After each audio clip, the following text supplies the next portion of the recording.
Some people live their entire lives only trusting what their eyes can see and what their hands can touch. They measure reality by what is concrete, visible, and tangible, and anything beyond that is dismissed as imagination or superstition. But there are others who carry a sensitivity that reaches past the natural and into the unseen. They notice what's beneath the surface. They pick up signals that others walk past without the faintest awareness. And if you've ever felt that, if you've ever experienced an awareness that seems to pierce deeper than appearances, you may already be walking in the beginnings of the gift of discernment. Discernment is not the same thing as suspicion. Suspicion is born out of fear, insecurity, or mistrust. Suspicion assumes the worst and projects negativity onto people and situations without evidence. Discernment, on the other hand, doesn't come from fear, it comes from alignment. It's not about projecting your anxieties outward, it's about perceiving reality as it truly is. Where suspicion clouds, discernment clarifies. It separates truth from deception, authenticity from performance, spirit from flesh. Think about how often we are fooled by appearances. Someone smiles and we assume they are kind. Someone is charming and we assume they are trustworthy. Someone quotes scripture and we assume they must be righteous. But appearances can be deceptive, and discernment is what allows you to perceive beyond the performance.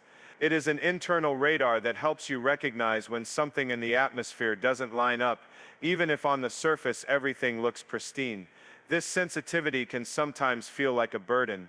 You walk into a room and sense tension no one is acknowledging. You meet someone new, and even though they say all the right things, something within you hesitates.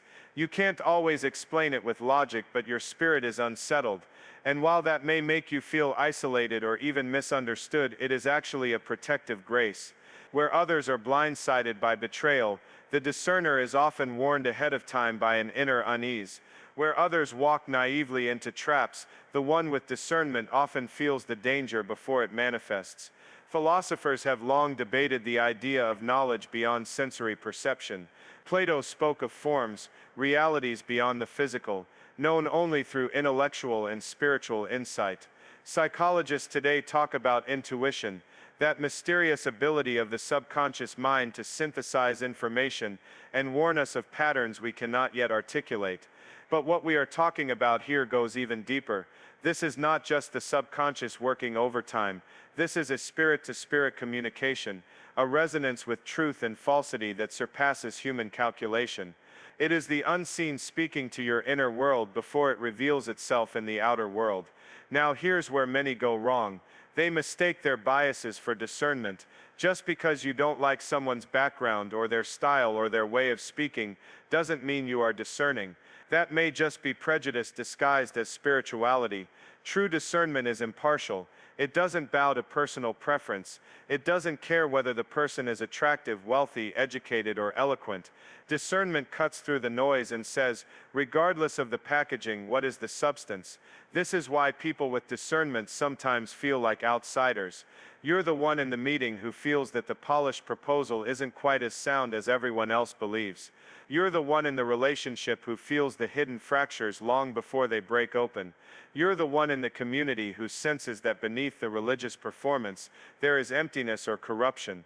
And while others may dismiss you at first, eventually the truth proves you right. That vindication is not about pride. It's about recognizing that sensitivity to the unseen is not an accident. It is a gift, and like every gift, it carries responsibility. Responsibility means you must learn how to steward your sensitivity. If you walk around broadcasting every impression that crosses your spirit, you will confuse people and perhaps even discredit yourself. Discernment must be refined. It must be tested, anchored in humility, and directed by wisdom. Just because you feel something doesn't mean you need to speak it immediately. Sometimes discernment is given to you to pray, not to proclaim. Sometimes you are meant to carry the weight privately, interceding for someone who doesn't even realize they are in danger yet. And here is something important. Discernment doesn't only show you what is wrong, it also highlights what is right. A sensitive spirit doesn't just recoil at deception, it also resonates with authenticity. You'll notice when someone is speaking from a place of sincerity, even if their delivery is clumsy. You'll recognize when a person's heart is pure, even if their words stumble. This is critical because without this balance you'll end up suspicious of everyone and everything. The gift isn't given to turn you into a critic of humanity, it's given so that you can identify both the threats to avoid and the treasures to embrace. So when you feel that inner stirring, don't dismiss it.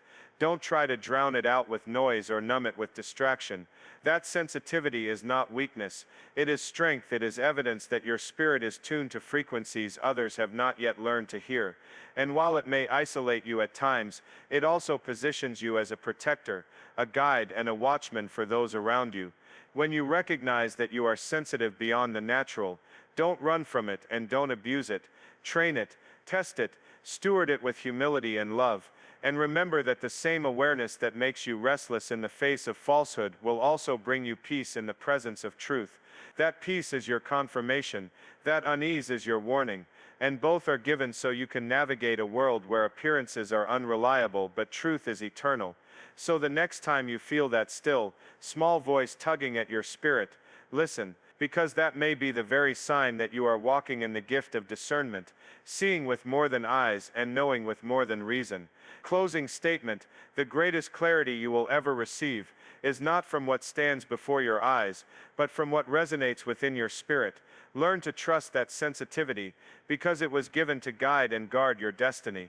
There are moments in life when everything on the outside appears flawless, yet something inside of you refuses to settle. You can't point to evidence, you can't draft a list of reasons, and you may not even have the vocabulary to explain it, but deep within you just know.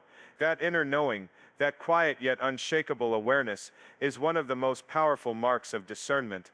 This is not the same thing as overthinking. Overthinking is noisy, it spirals, it races, it tries to predict 100 possible outcomes at once. Discernment, on the other hand, is calm. It's a stillness that simply says, this doesn't align. It doesn't shout, it doesn't panic, it doesn't frantically argue its case. It whispers, and yet the whisper holds more authority than the loudest voices around you. So, throughout history, thinkers and mystics have talked about this kind of knowing. The philosopher Descartes famously said, "I think therefore I am," grounding existence in rational thought. But there is a deeper level of awareness that bypasses calculation. It is a knowledge that cannot be reduced to logic alone. Psychologists call it intuition, theologians call it the witness of the spirit, and in common language we might call it a gut feeling. Whatever name you give it, the reality is the same. Discernment carries a weight of truth that reason often catches up to only much later. Think about it. How many times have you looked back at a decision and said, I knew something was off, but I ignored it? That's not hindsight. That was foresight planted in your spirit, warning you ahead of time. But we've been trained in our culture to silence that inner voice. We've been conditioned to trust appearances, to bow to credentials, to follow the crowd, and so we override the whisper in order to conform, only to discover later that the whisper was right all along. The gift of discernment is God's way of anchoring you in truth, when everything around you is designed to deceive. In a world of endless spin, propaganda and performance, discernment is the compass that points you back to reality.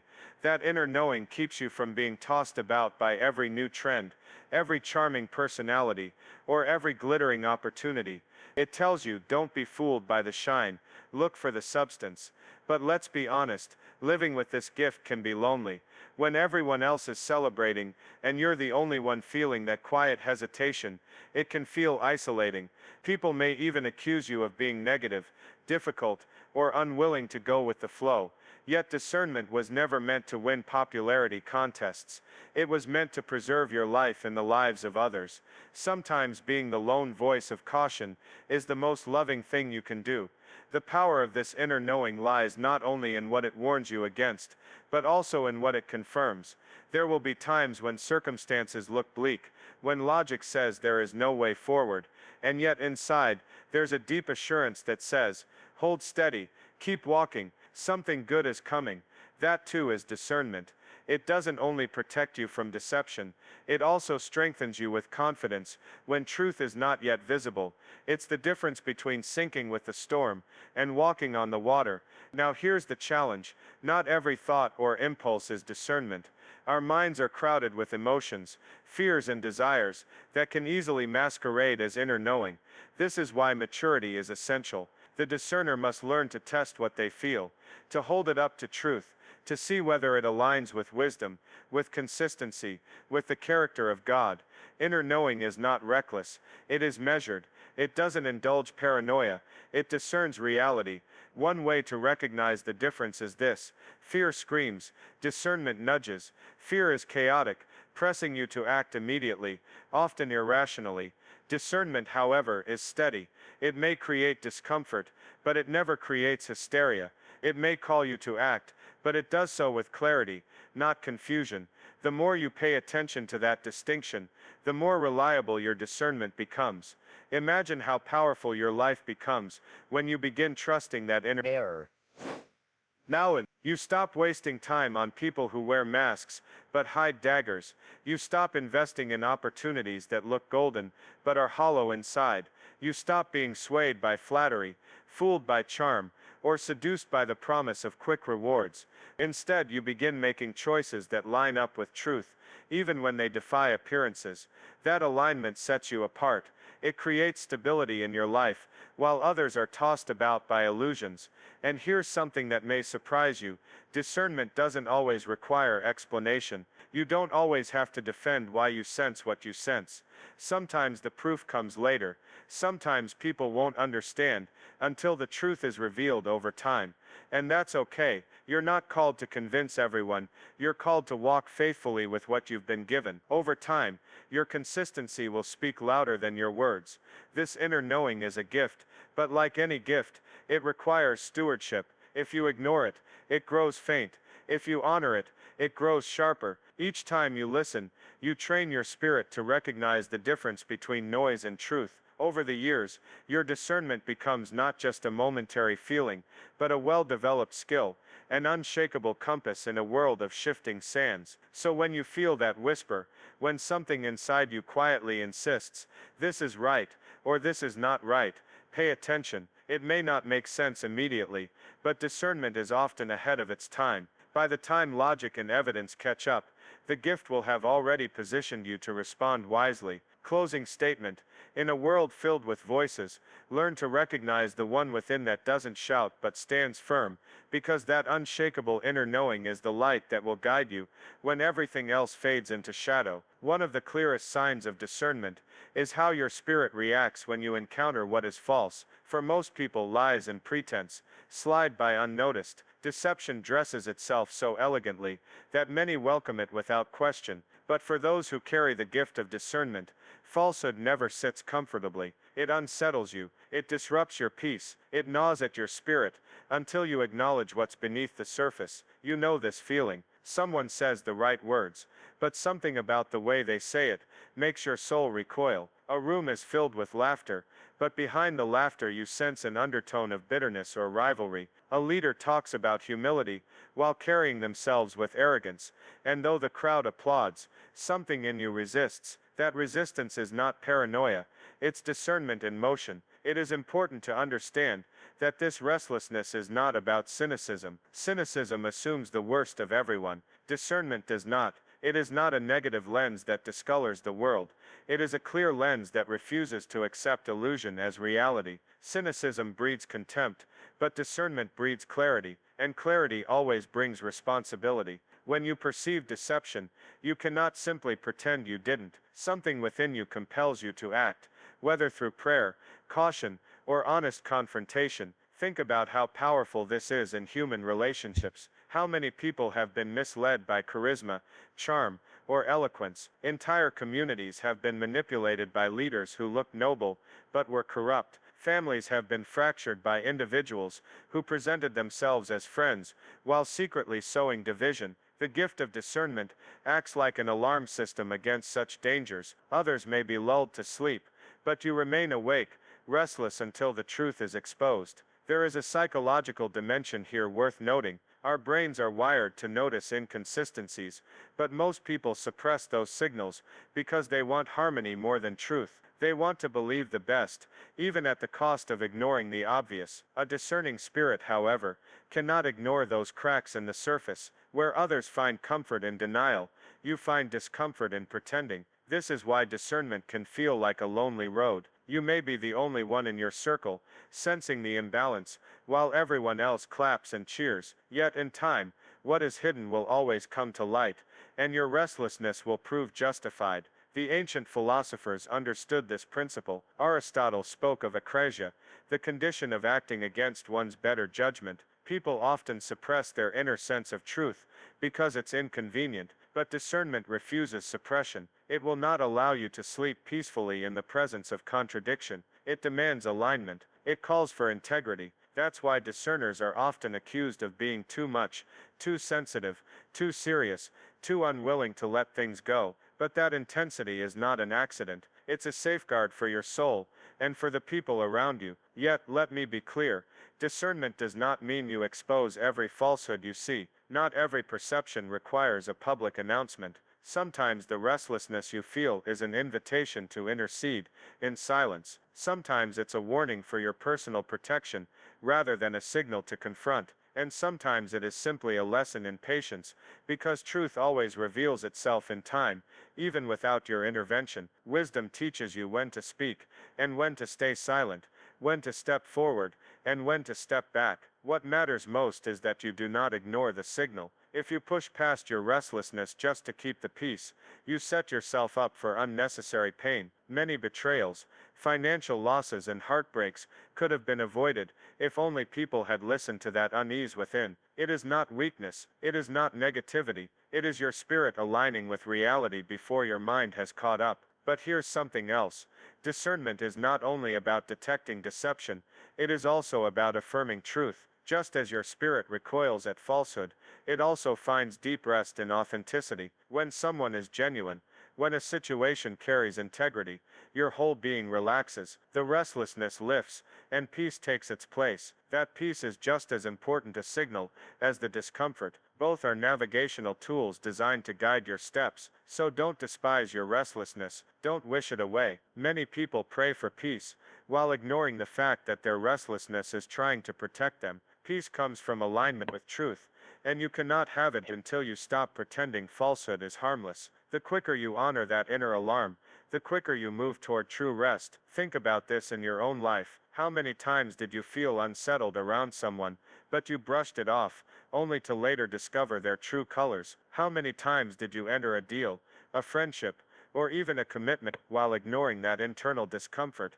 and ended up paying the price? Each of those moments was not a failure of discernment, but a failure to honor it. The good news is, the more you practice listening, the stronger and clearer that signal becomes. At the heart of discernment is this: your spirit is tuned to truth, and anything false will always feel abrasive against it. That abrasion is not there to frustrate you, it is there to preserve you. It is the quiet but relentless voice, reminding you that life is too short to build on illusions. You were not created to live in pretense, you were created to walk in light, to stand in truth, and to rest in authenticity. Closing statement: never silence the restlessness in your spirit. It is the echo of truth, pulling you away from deception, and pushing you toward the freedom only found in what is real. One of the greatest misconceptions about spiritual gifts is that they exist for personal advantage. People think that if they are given insight, it must be to elevate their status, to showcase their spirituality, or to gain control over others. But discernment, like every authentic gift, is never given for self-exaltation. It is entrusted for service. It is a responsibility, not a trophy. If you carry this sensitivity to the unseen, it is because you have been assigned a role in the protection and guidance of those around you. When you carry discernment, you become a kind of watchman. In ancient cities, the watchmen were stationed on the walls. They didn't hold the spotlight. They didn't receive the applause of the crowd. Their job was to stay awake while others slept, to notice the threats before they breached the gates, and to sound the alarm even when no one else yet saw the danger. Discerners function much the same way. They notice what others miss. They see through the disguise of opportunities that are actually traps. They sense the hidden motives that others mistake for sincerity. And while the role is not glamorous, it is indispensable. But here's the challenge. Being a protector requires courage, because the very people you are trying to protect may not always appreciate it. Sometimes your warnings will be dismissed. Sometimes your insight will be resisted. People don't like to be told that what glitters isn't gold, that the smooth-talking leader isn't genuine, or that the exciting new venture is not aligned with truth. And yet, if you abandon your responsibility because of their rejection, you fail both them and the gift you've been given. This is why discernment requires not only sensitivity, but also strength. It takes strength to say, I know you're excited, but something about this is off. It takes strength to caution a friend who is infatuated with someone whose character doesn't match their charm. It takes strength to challenge systems or environments where deception is celebrated. Discernment without courage is wasted potential. Sensitivity must be coupled with the boldness to act. Now, protection doesn't always mean dramatic confrontation. Sometimes protecting someone means gently guiding them away from harm without even revealing what you've perceived. Sometimes it means covering them in prayer until truth surfaces on its own. Other times it means being the one person who stands firm when everyone else is swayed. Protection can be quiet or loud, hidden or visible, but it is always intentional. And let's not forget the other side of this gift. Discernment also guides, not just warns. Too often we limit the gift to spotting danger, but its full power is revealed in leading others toward what is good. When you sense authenticity in a person, you can affirm them and encourage others to trust them. When you feel peace about a path, you can inspire others to take it with confidence. When you detect God's hand in a situation, you can reassure those who are hesitant that they are in alignment. The gift is not only about defense, it is also about direction. Think about the impact of this guidance. A single word of discernment can save someone years of wasted time. A timely caution can prevent heartbreak, financial ruin, or spiritual collapse. And a simple affirmation can unlock someone's destiny by reassuring them that they are walking in truth. That is the power of stewardship. You become a vessel through which clarity is released into environments clouded by confusion. Yet here is where discernment demands maturity. You cannot use it to control. The gift is never a license to manipulate people or dictate their every move. It is not your job to play God in someone else's life. It is your job to provide clarity, to protect, to guide, and then to let them choose. People must still exercise their free will. They must still learn, sometimes through failure. Your role is not to dominate but to serve, not to bind but to liberate. And let me add this.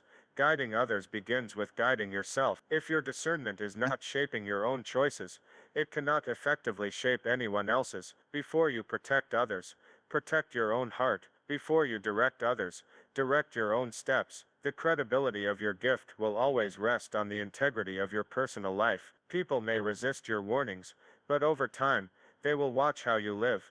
And if your path is marked by wisdom and consistency, your discernment will gain their trust. The truth is, discernment places you in the tension of love and truth. Love compels you to care for people deeply. Truth compels you to tell them what they may not want to hear. And holding those two together is the essence of your calling. You are not given this gift to tear people down, but to build them up. You are not given it to instill fear, but to foster freedom.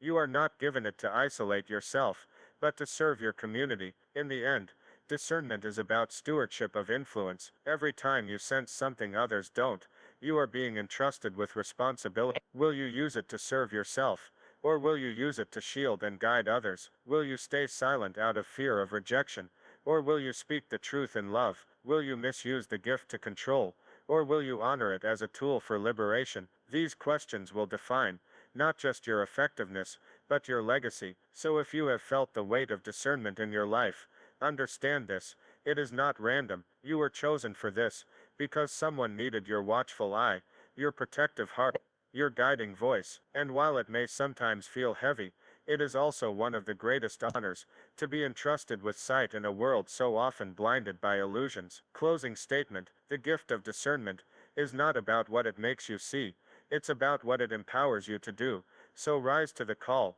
protect with courage, guide with love, and become the clarity others desperately need. In a world clouded by deception,